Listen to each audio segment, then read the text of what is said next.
other forms of public transport. But authorities do admit that implementation remains to be a challenge. Of course, hindi naman natin pwede kasing i-test lahat yan. Sa dami niyan, it's impossible. So, the best thing that we can do is yung random testing. A health official says they're expecting a peak in COVID-19 cases that's worse than the Delta-driven surge from last year. Definitely, we are also assuming at this point that Omicron has taken its lead coming from the returning overseas Filipinos and international, and there's even a talk of a local transmission. The country is experiencing a slight rebound since the economic reopening last year, but continues to face the threat of COVID-19. What are government strategies to contain a surge? We discuss in this episode of the Chiefs.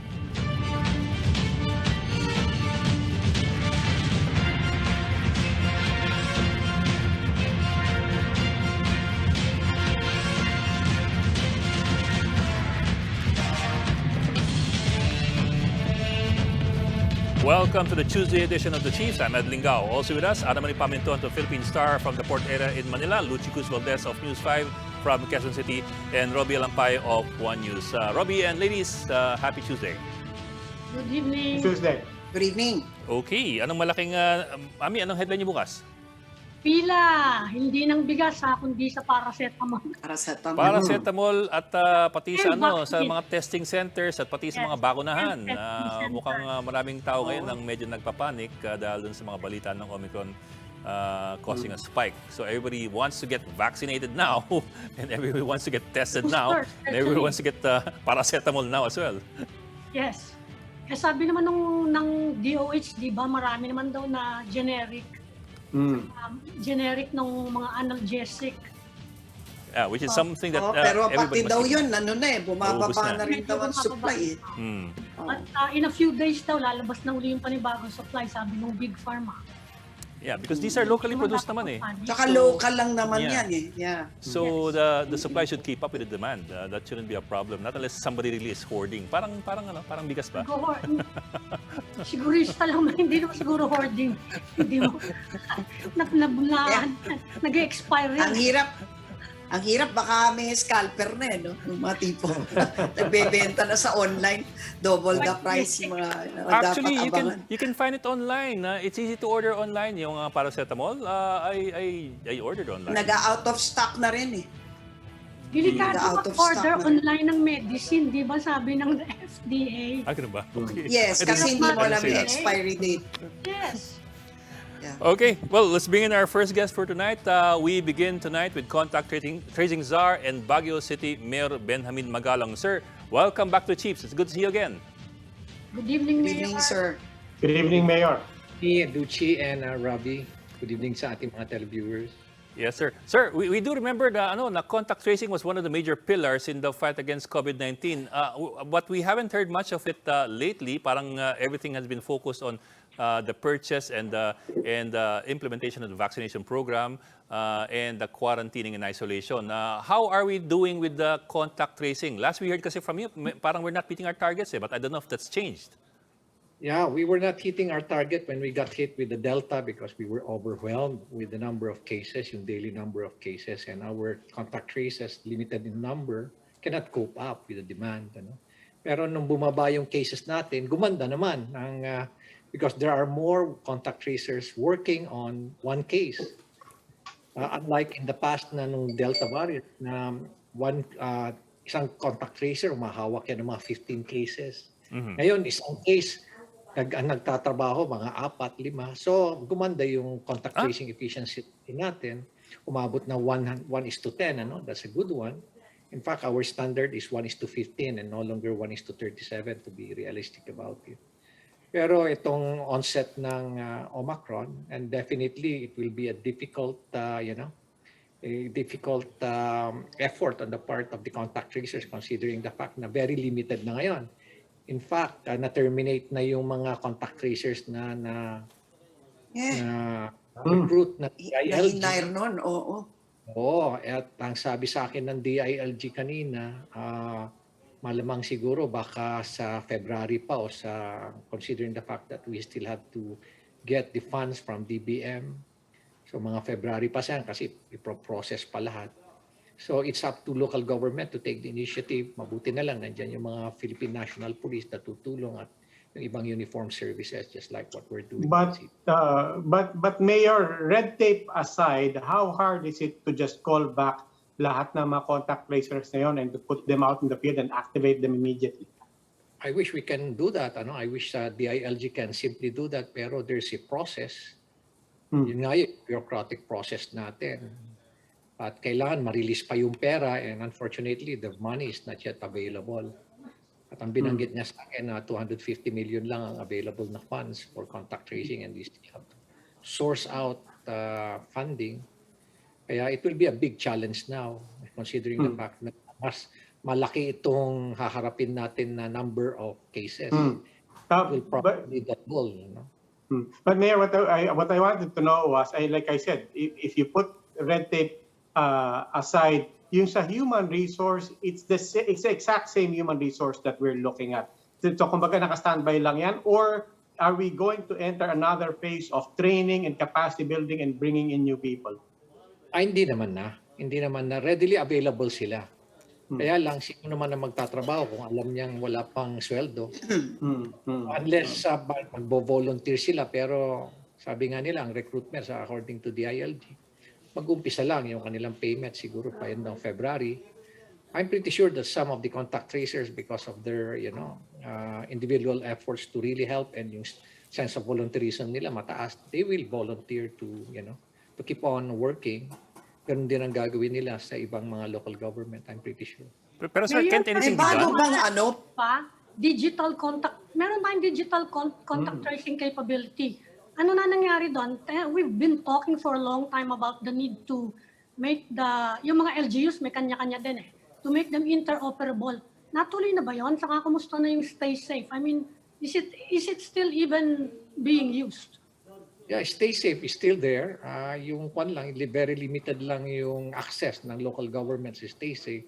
Kaya ang ginawa ng mga local government, they came up with their own tracing, digital application.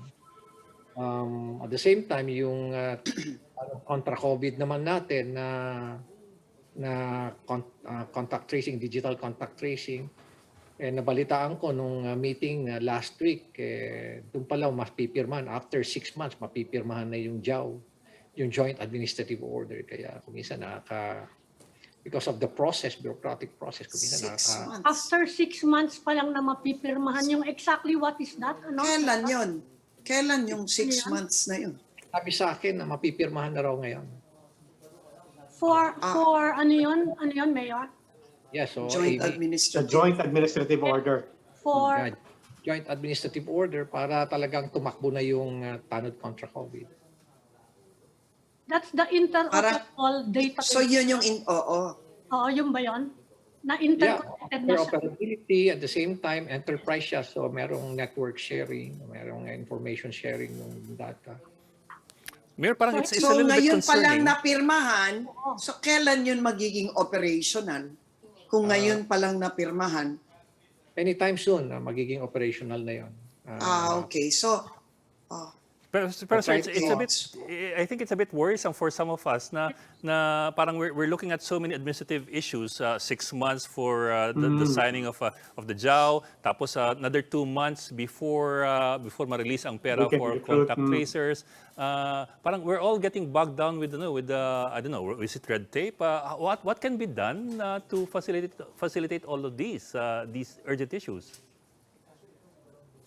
Well, I can only speak on behalf of the local government unit, Ed. Yes, sir. Yes, sir. We understand, sir. Pero from your perspective, sir, what? Nakaka-frustrate na despite the fact na you keep on reminding them. Talagang merong sistema siguro talagang napakabagal. So, yung lagi ang in-emphasize natin, sense of urgency. But unfortunately, kung minsan hindi na-observe.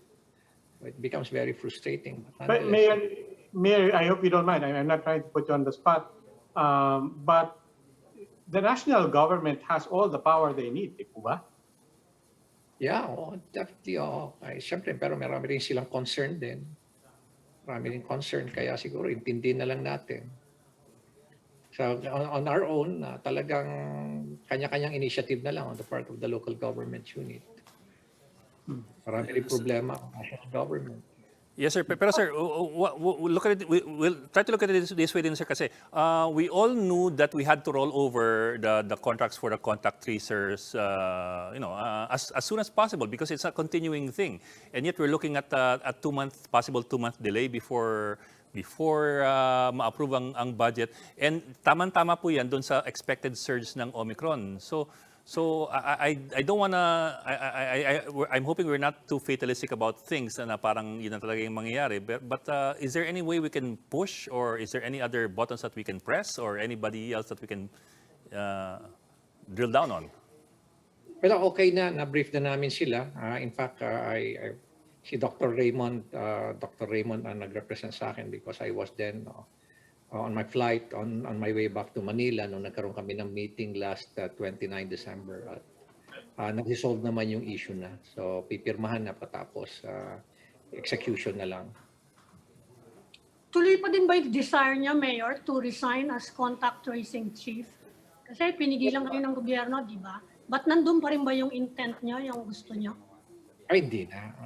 I need to, I need to keep up the effort.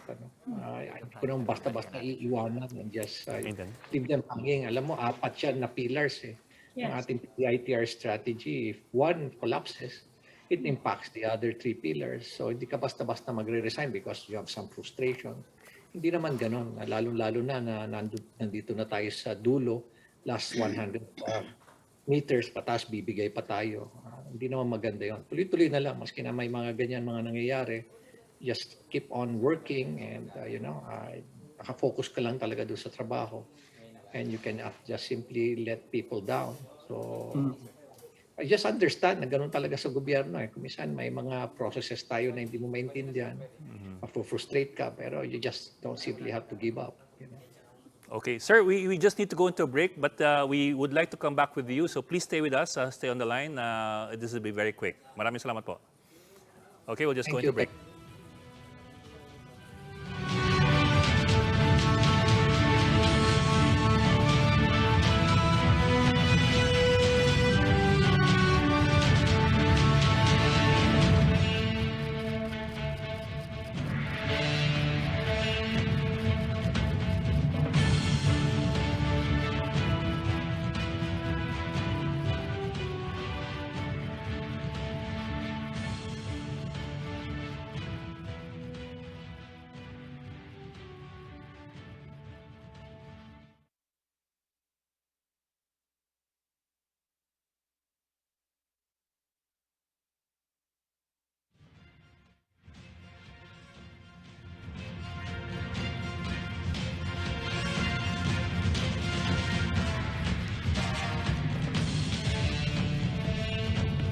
Welcome back to the Chiefs here on One News, and we continue our conversation with Contact Tracing Czar and Baguio City Mayor Benjamin Magalong. Sir, welcome back, sir. And sir, well, listening to you, we understand your frustration, but I'd like to go back to what you were talking about a while ago. The impression I got was that we are hoping that there's a sense of volunteerism among the contact tracers so that they can continue their work even though their pay will probably come in by the second month of the year. So what are we looking at for January? Kung umaasa tayo sa patriotism at good nature ng mga contact tracers natin, what's the prognosis for January? Well, we cannot, definitely we will not be able to hit our target na 1:15. Probably talagang it will impact our contact tracing efficiency ratio. Malamang babalik ulit tayo doon sa range na 1:3, 1:4 na lang. Dahil kulang nga ang mga contact tracers natin. And I hope that the other local government units will take the initiative to hire and spend for the contact tracers. Merong ang issue dyan na binanggit sa amin na baka naman pwede na yung Mandanas Fund ang gamitin na lang muna sa contact tracing. Pero alam mo, yung budget namin, meron nakaalat talaga yan 2 years before that, before the implementing year. Nakaalat na yan. Hindi pwede i-reallocate. Ano lang, kukuha ka dyan, tapos gagamitin mo. Tapos pwede baon na sa utang ang local government units. Marami ng local government units na baon na talaga sa utang. Mangungutang na lang para lang. And alam mo, marami rin, hindi lang contact tracers ang concern ng local government unit. Marami pang mga dapat ayusin sa mga health systems nila. Like for example, hiring of more nurses, lalo-lalo na ngayon. Because with this Omicron, a lot of health workers ngayon, maski nasabihin natin, they already got their booster shots, they will be sidelined. Definitely, many of them will be sidelined. Kailangan mo ulit mag-hire ng mga doctors, mga nurses, other health workers. Tapos kailangan mo ulit mag-put up na ibang systems. Magtatayo ko ulit mga isolation and quarantine facilities that would again entail cost. So ang dami mong concern din na dapat ayusin. At saka Mayor, yung transmissibility ng Omicron itself, no? Kahit na sabihin na natin na makuha nyo yung dati yung contact tracers, I would imagine that their jobs will be a lot harder now, considering na times, ilan ba ang Omicron, di ba? Times 10. How do you, paano ba ito? Kasi alam ko nga, Mayor, yung mga tao nga ngayon, hindi nga nila malaman kung saan nila nakuha yung ano nila, yung virus nila. Kasi over the Christmas season, people were just going everywhere, malls, partying. It's hard to pinpoint exactly who your contacts had been, di ba? Ano pong approach dyan, if ever? Tama yan, Lucia. In fact, almost 80% of our patients, they don't remember kung saan nila nakuha. Hindi nila talaga alam kung saan nila nakuha. Even close friends of mine, hindi nila alam. Even those who are really working as contact tracers, tapos bigla silang nagkaroon ng pati sila, hindi nila ma-recall kung saan nila nakuha. Talagang challenge. Pero you just simply have to go through the process. Sumunod ka lang doon sa dati mong procedure and make the best out of it. Exert all efforts na talagang dumami yung ma-identify mo na contacts. So again, the skill comes into play. Yung tinatawag nating cognitive interviewing skill mo, talagang it will come into play. But surprisingly, I came from the US and I've been talking to a lot of people and a lot of my friends who got infected, and surprisingly, sabi nila, we never got a call. We never got a call from contact tracers. So nagulat ako sa kanila, sabi niya, mas maayos pa pala tayo rito sa Pilipinas pagdating sa contact tracing. Pero kung kumusta yung situation dyan sa Baguio, I'm talking to you now as a mayor. Kasi na alam namin na tumataas din, nagsisurge din dyan ngayon, yung cases over just a week. Maybe you can tell us kung ano na situation, because it's a tourism capital of the country at nagbukas kayo during the Christmas season. Ano nang situation ngayon, Mayor? Yes, Amy, we just came up with an executive order detailing our new guidelines and measures, and we intend to reduce our number of tourists from a daily arrival of 5,000 to 4,000, and gradually we'll be reducing it, depending on the situation. Pero looking at the current trend, remember I mentioned to you na 5 days ago, nandun pa lang kami sa 14 active cases. Ngayon, nasa 149 na kami. Dati ang average namin, nasa 12, naging 18. Ngayon, tumaas na. Today, we got 58. Yesterday was 25. So, ang maganda naman dito, mataas pa rin ang aming testing capacity. Talagang sinusustain namin yung testing capacity to be able to capture everyone. So, ito nga, nagkaroon kami ng meeting kanina together with the impacted sector, and I'm referring to the economic sectors, yung mga tourism, yung mga businesses, yung mga transport sector, at binitail namin sa kanila. We elaborated on the new guidelines, and everybody was fortunately aligned with the new guidelines. Nakuha rin naman namin yung mga inputs nila. So, isa sa mga ipapatupad din namin yung mga self-test. We will be pioneering yung antigen self-test. But this time, it will be a hybrid type, hybrid type. And I just submitted my position paper kay Secretary Galvez, and hoping I got a lot of support coming from Secretary Vince Dizon and from DOH CAR naman, supporting us dito sa endeavor na to. So, ano yung self-test, sir? Yeah. What's a hybrid? Ano yan? Yeah. This is something that's being done in the United States, UK, parts of Europe, Singapore, Thailand. Alam mo, sa kanila is i-test mo iswab mo yung sarili mo, tapos i-test mo yung sarili mo. Ano? Pero alam mo, marami rin siya may nabasa na literature na experience na pag nag-positive, ayaw na nila i-report yung sarili nila. Yun naman ang problema doon. So what ang naman namin dito sa Baguio, because we have these machines ang ginagamit namin ito, hindi gumagamit kami ng parang pregnancy test. So this time we will be deploying machines sa mga lugar na sa mga triage centers, sa aming mga vaccination centers, so that ang gagawin na lang ng mga gagawa ng self-test is pagbili nung antigen test, meron kaming video kung how they collect their specimen. After that, ipasok nila sa package with all the necessary data. Tapos isasubmit nila doon and they wait for about 15 minutes i-process namin. Pag nag-positive sila, then they will be subjected to free RT-PCR. That way, Mayor, sure, a lot of people na talagang positive. Mayor, I think whether it's the local level or the national level, lahat naman tayo, we were all bracing for higher numbers. We all knew that there was a risk as we reopened the economy. But planning-wise, I'm just curious, both as mayor of Baguio and also as a contact tracing chief, in other words, on the national level, how far different is the actual numbers now from what we were projecting prior to Christmas? Well, talagang we were expecting this. To be honest with you, we were expecting this. Because nakita na namin kaagad yung mobility.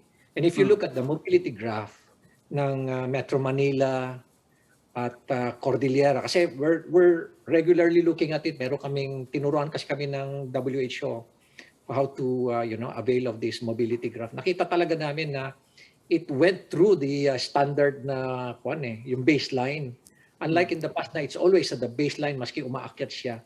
And once na makita mo na there's an uptrend because we're measuring yung movement ng tao sa recreational area, sa malls, sa mga businesses, sa workplaces, nakikita namin yan eh. This time talagang nag-penetrate siya dun sa baseline eh. So once na umakyat na siya, nakita mo na uptrend, wait for about 10 to 40 minutes, talagang papalo yan. So the best way to really control and manage this is to lower the mobility, and the only way to do that is border control, granular lockdowns. So importante ngayon talaga mabawasan talaga yung galaw ng tao, pero alam mo napakahirap nang gawin yan dahil hirap na rin eh. 2 years na talagang control yung movement, hirap na sa financially, sa economically. So talagang ang hirap ng kontrolin ng tao, and everybody is just so stressed out, staying at home.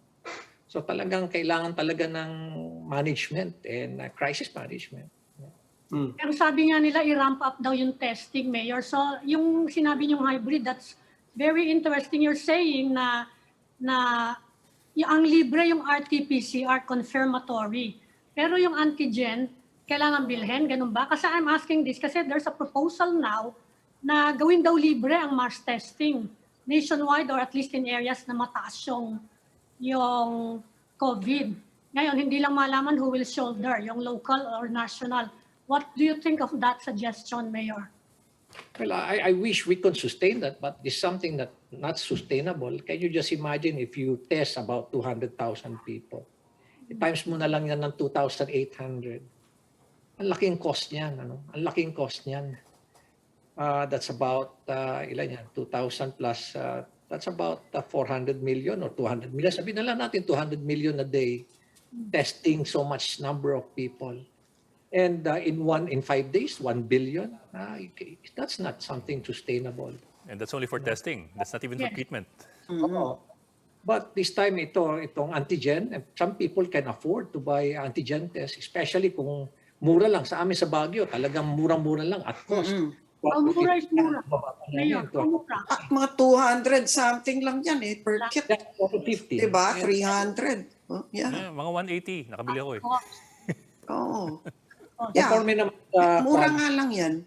Yeah. In the US, it's 1,100 pesos for 2 kits. Dito sa atin, we're selling it sa Baguio City, where we will be selling it at 250 pesos. Pero Mayor, kahit sa states, na overwhelmed din yung machines eh. Kasi nakita ko rin sa news, no, na nagsasubmit nga sila, pero sa dami ng mga nagpapa-test, no, at may sarili nga sila ng kit, na-overwhelmed din yung nagpo-process ng mga kits to find out kung negative or positive. So they're getting down their results 3, 4, 5 days after being tested, no? So parang nagiging useless nga raw. Kaya nga raw yung Canada and some states in the US have said, look, if you're double vaccinated, just isolate yourselves already for 5 days. And kasi wala na, hindi na makakahabol yung test result by that time. What do you think of that? Yeah. I agree, I agree. It's something na talagang it's a may financial implication din, May financial implication din. At the same time, yung test result for RT-PCR, that's true. Kung talagang sa dami na ng pasyente at specimen, talagang magbabag down talaga, babagal. Pero for antigen test, it will take you about 15 minutes. After 15 minutes, malalaman mo na kung positive or negative ka, especially kung may symptoms ka. Meron namang certain parameters na kailangan natin sundin para mag-antigens. Kung wala kang symptoms, maski na may nag-positive ka, talaga hindi most probably, baka hindi mag-antigen yan But nonetheless, iba pa rin talaga na nakakatulong yung antigen. Kung ano yung mga disadvantages niyan, it will be offset by the advantages naman. So, better kung may symptoms ka na, huwag ka na mag-isip na, colds lang to, flu lang to. Immediately isolate yourself. That's a good, that's a good practice na dapat na gawin na ng mga kababayan natin. Kumusta yung And booster? in Baguio, Yeah. sinaran nyo na ba yung... sorry, go ahead. Kumusta yung booster program ngayon? Kasi dito sa Maynila, Mayor, pila-pila ngayon for boosters and second dose vaccination. Kumusta yung situation dyan, yung vaccination program?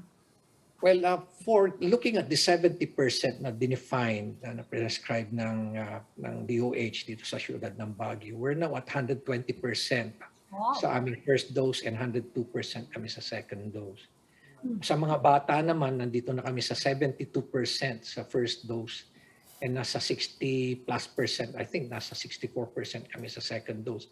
Among the minors naman, we haven't started yet the vaccination of the 5 to 11. Wala pa yan. So sa booster naman, we have already, I think, mga 27,000 na ang nabigyan namin ng booster. Pero looking at the recent data, dinownload namin yung tiningnan namin, for this month alone, kailangan namin ang i-booster namin ngayon, mga 162,000. And we don't have enough vaccine now. Especially na ang gusto ng mga tao ngayon, kung gusto nila mag-booster, namimili na sila. Gusto nila Pfizer, gusto nila Moderna. Konti lang ang nagpupunta doon sa ibang mga brands. So kinukulang talaga. And mabuti na lang, national government continue to provide yung ating mga booster required ng mga vaccine requirements natin. Pero kukulangin pa rin. That's why swerte lang kami sa Baguio that we procured our own vaccine. Ito yung AstraZeneca, and we're also using it as a booster kasi kung titingnan mo yung chart na ginawa ng Department of Health, talagang AstraZeneca cuts across all the other types of as a booster, all other types of vaccine. Yun naman maganda doon. What about tourism in Baguio, Mayor? Kumusta? Kasi yung projection mid-January pa raw mag-surge or even February, pero napaaga, hindi ba? Naabutan pa ng holidays in effect, no? Yung surge. Are you closing Baguio to the fullest extent? Magla-lockdown ba kayo or tuloy pa rin yung sistema ninyo ng triage and so on and so forth? Yes, Luchi, dire-diretso pa naman. Yung mga processes namin, yung mga systems namin are still in place. We're not changing it because we have been very effective in dealing with the Delta variant. In fact, doon sa Delta nga, we're expecting na it will take us 3 months, but in just 1 month and 17 days, we were able to bring down our cases. So ganun, same formula, same equation, and we're using it, and we are even enhancing it. We even came up no sa sa Delta, we came up with 17 priority areas in our action plan. This time we came up about 21 priority areas. Dinagdagan namin, enhance pa namin. So we came up on an action plan starting at as early as second week of November. Tinatrabaho na namin yan because we have already been hearing about Omicron sa South Africa. Even hindi pa na-identify ng Omicron, nagplano na kami para doon because it's already becoming a concern. So for the city of Baguio, we're not closing down. We're not closing down our tourists. We're not totally closing down the city of Baguio. In fact, we are just gradually reducing it. So from 5,000, binaba namin ng 4,000. Pero sa totoo lang, yung 5,000, hindi naman talaga 5,000 ang pupunta rito. Umaakyat pa yan ng almost 10,000. In fact, noong November, January, December 25, 24, 25, and New Year. Prior to that New Year, umaakyat pa nga na 11,000 per day ang aming tourists. And we tolerated it because to just help, prop up the economy. Yes, but Mayor, Mayor, curious lang ako dun sa puntong yon. Ano nangyayari? So when you allow 5,000 people to come and 10,000 people show up, ano yung storya doon? People, may kasamang barkada, may kasamang ibang kamag-anak na hindi na nagdaan sa website nyo. What situation creates that kind of a scenario? Hindi naman.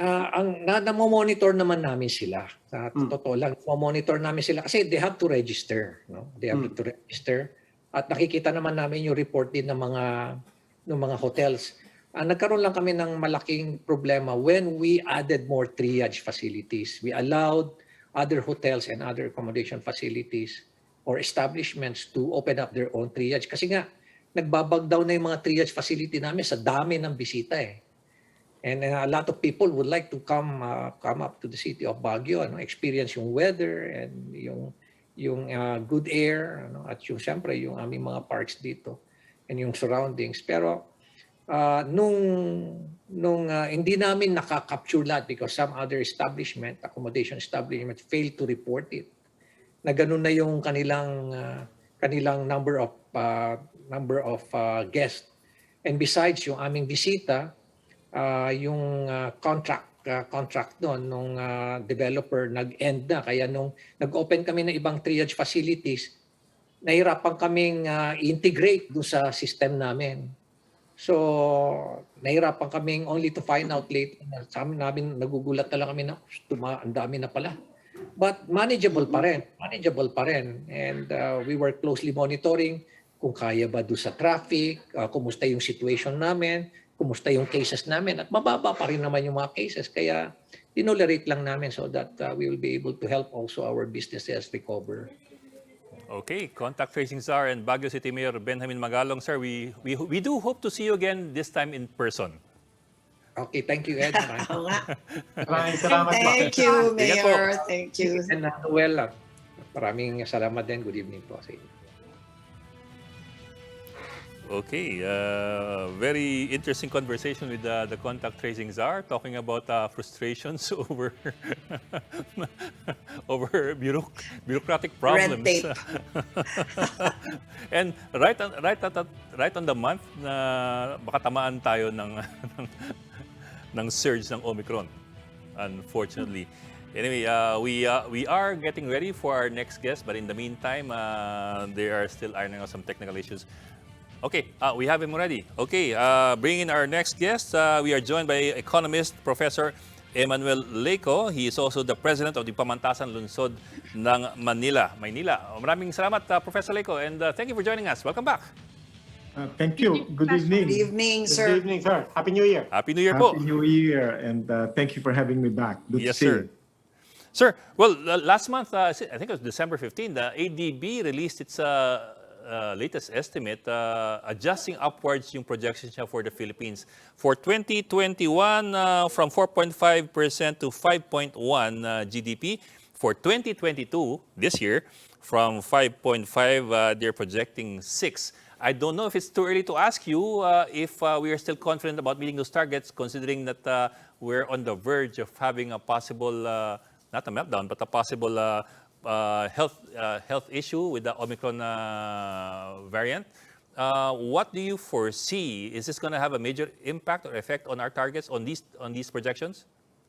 Well, definitely it will have impact. As we have seen in our recent history, healthcare and economics are closely intertwined. What happens in healthcare affects directly our economics. But let us put things in perspective in terms of estimating our growth rate. We are comparing our economic performance this year with our economic performance last year. Opo. So we must not lose perspective of the base effect. We are coming from a very low base, and therefore -9, yeah. let us not be misled na meron tayong 11% ngayon na growth rate. Coming from very low. Yeah. So Right. we are our own benchmark, in other words. Exactly. So I think we have to be realistic. Meeting 5% this year compared to a decline, contraction of less than 10% last year, I think it's not only a reasonable expectation, but it's a must. You have to get up one way or the other. And I think we are going to achieve that. But definitely, this is not a growth rate. Actually, what we should be looking at will be the recovery rate. Recovery is still slow. I think that should be the perspective that we should start from. Is it fast Professor enough? Lake. No, it's not. Yeah. Professor Leiko, siguro para sa mga layman din, para mas madaling intindihin, no? Maganda sigurong ikumpara yung figures kasi before the pandemic, no? Where were we?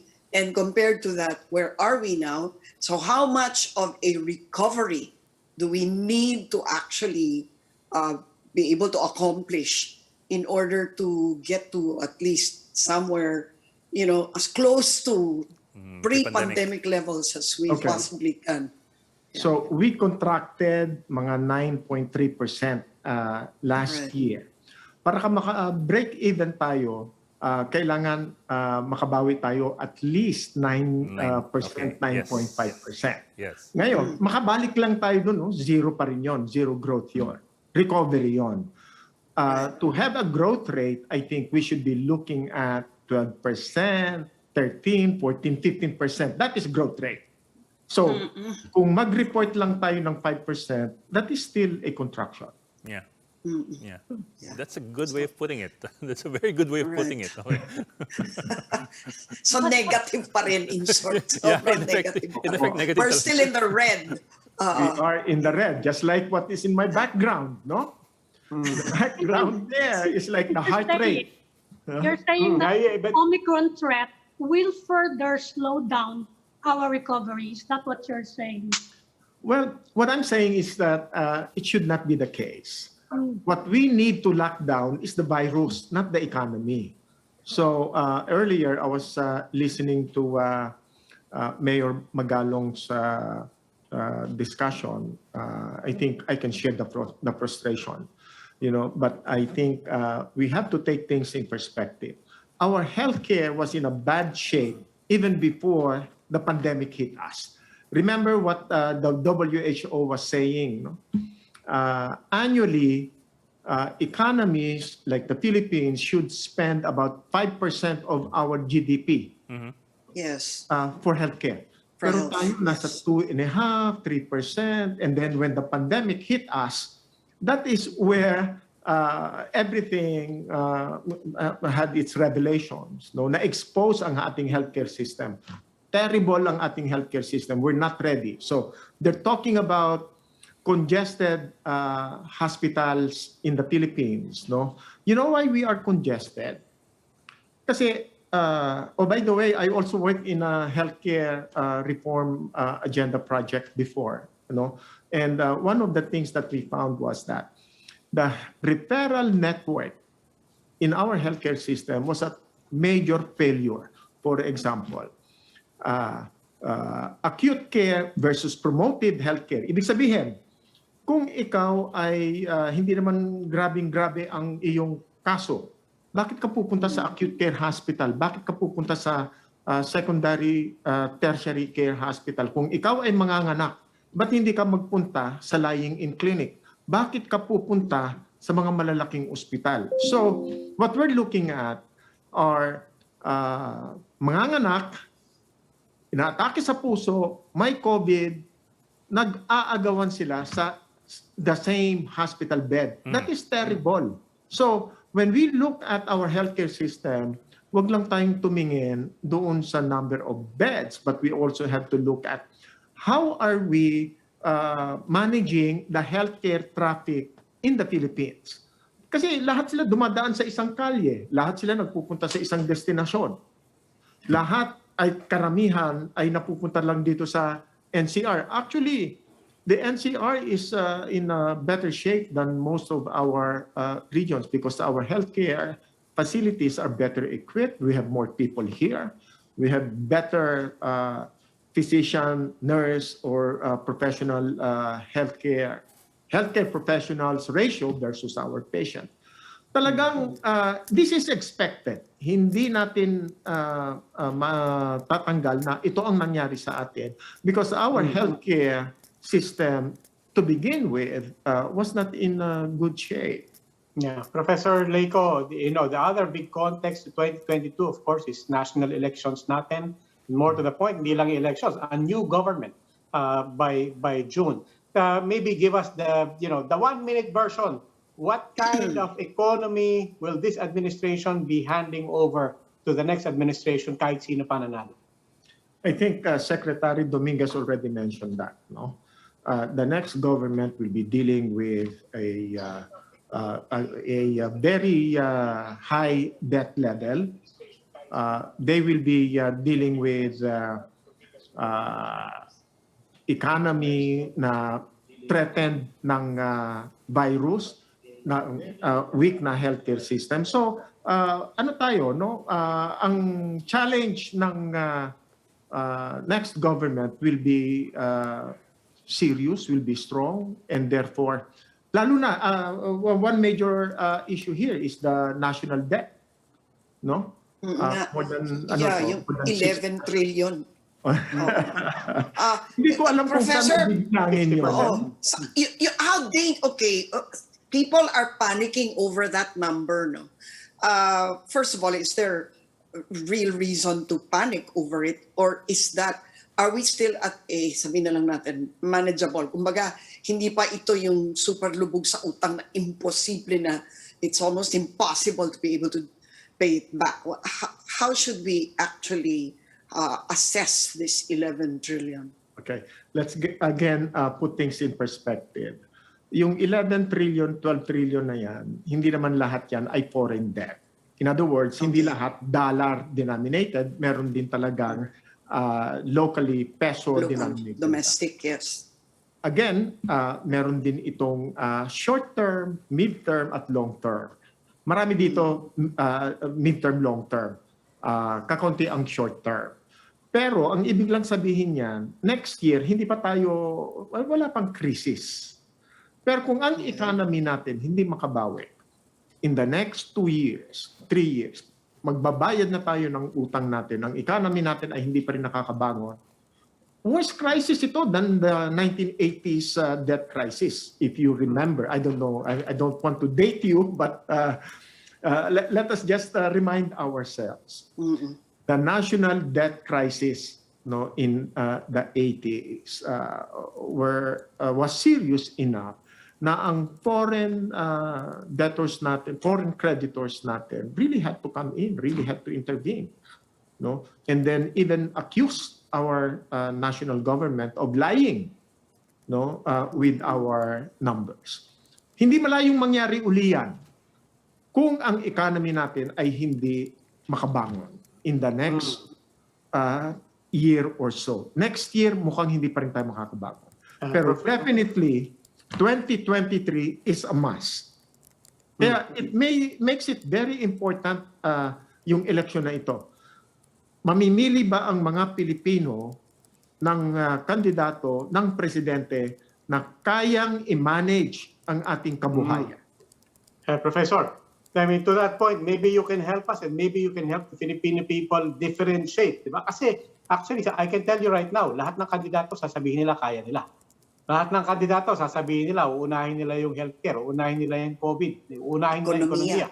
But maybe you can give us could you suggest a good, tough question that we can ask the candidates that can really compel them to have a more detailed answer to fundamental issues? I have one question. I will ask them, what is wrong with our healthcare system?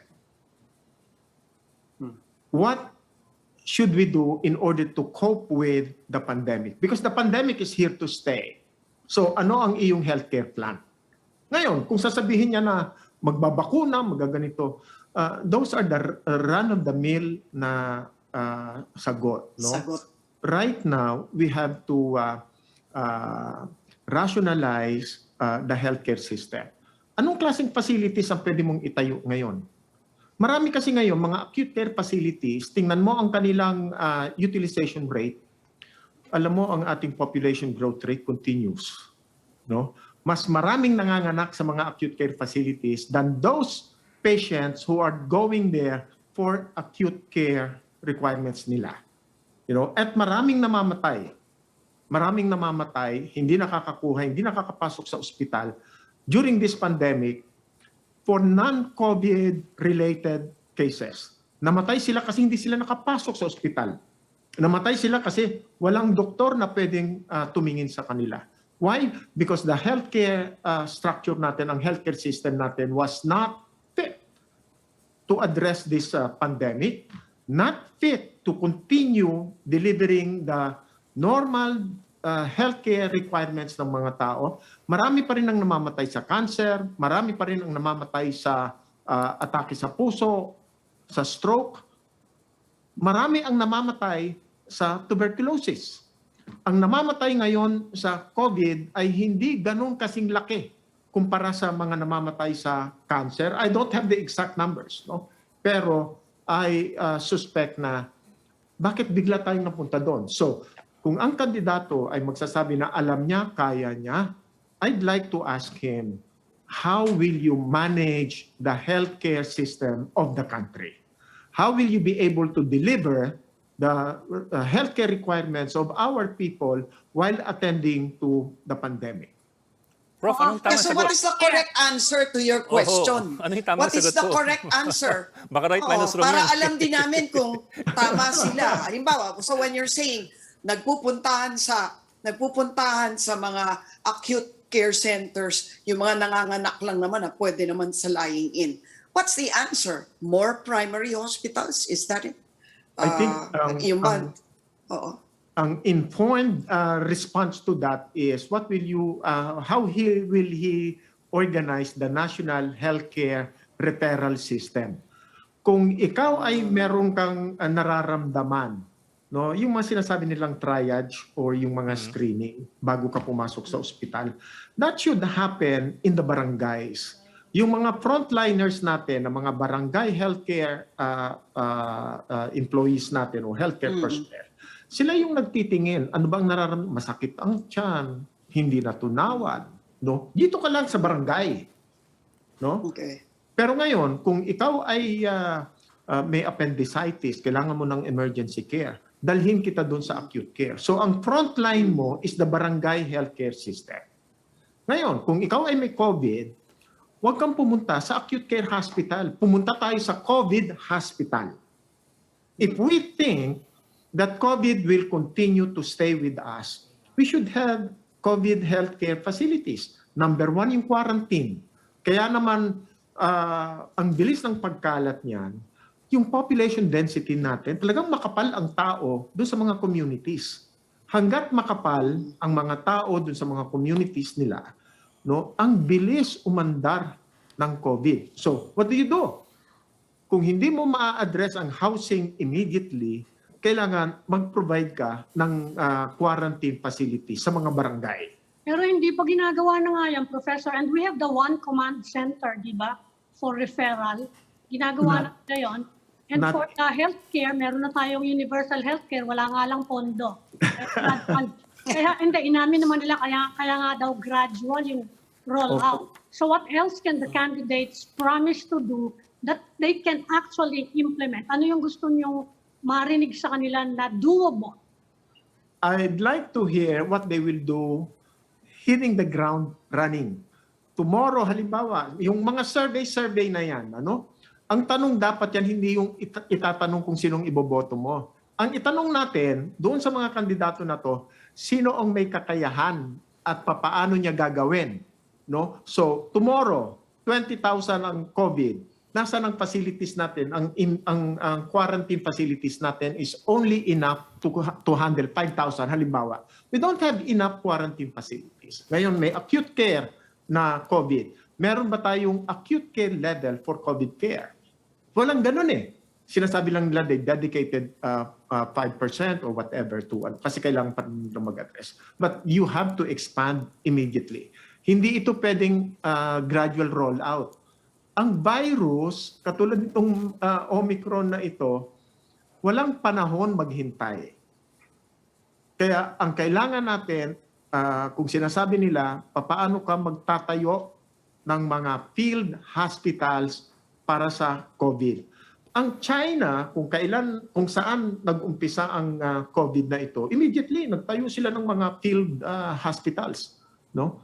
Nagtayo ang Italy, nagtayo ang mga countries ng mga COVID field hospitals kasi hindi mo pwedeng pagsamahin ang acute care, ang regular healthcare problems natin with COVID. So, meron ka bang plano na ganyan? Ilan? Magkano ang gagastusin mo? No? Simple, no? Bakuna.